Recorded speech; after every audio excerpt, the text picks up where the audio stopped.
بسم الله الرحمن الرحيم.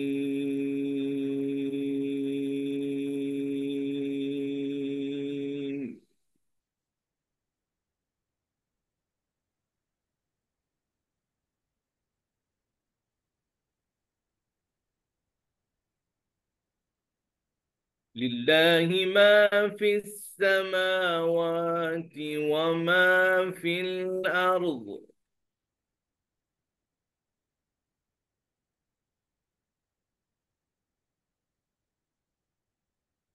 وإن تبدوا ما في أنفسكم أو تخفوه يحاسبكم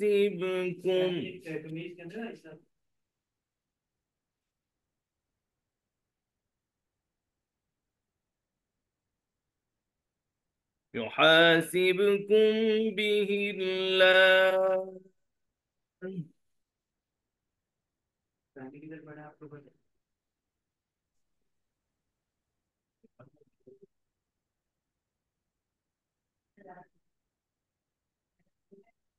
لله ما في السماوات وما في الأرض.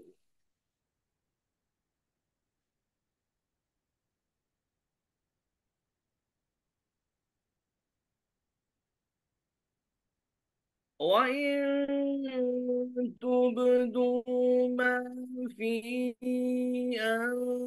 أنفسكم أو تخفوه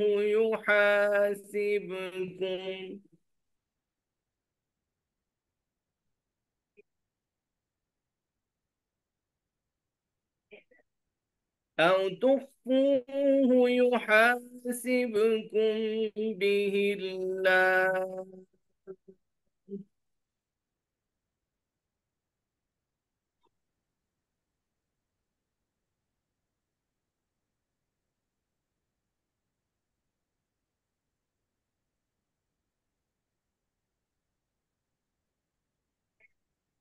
إن الذين كفروا سواء عليهم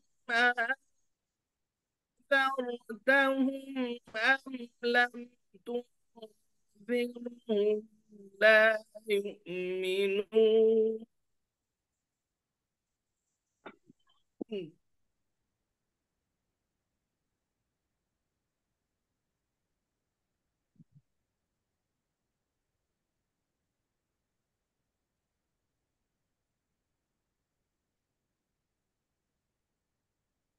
ختم الله على قلوبهم على سمعهم وعلى أبصارهم غشاوة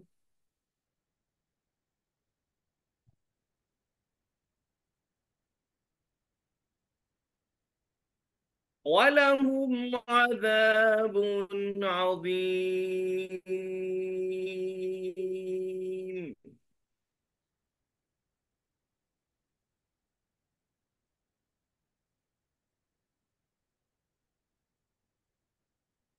ومن الناس من يقول آمنا بالله وباليوم الآخر وما هم بمؤمنين.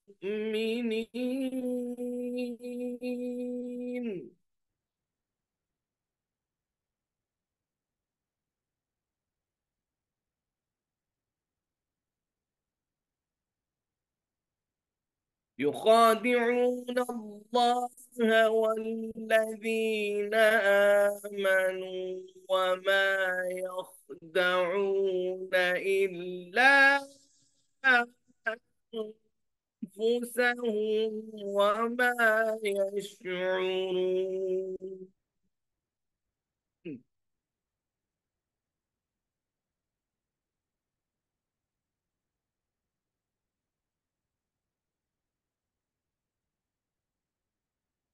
في قلوبهم مرض فزادهم الله مرضا ولهم عذاب أليم بما كانوا يكذبون.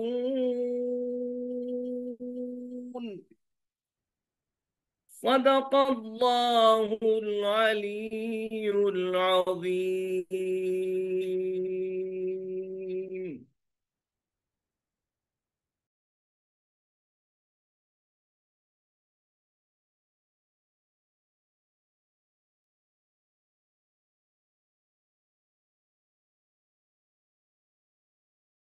Thank you very much, Mr. Hassan bhai. Jazakallah. Thank you very much everyone for joining.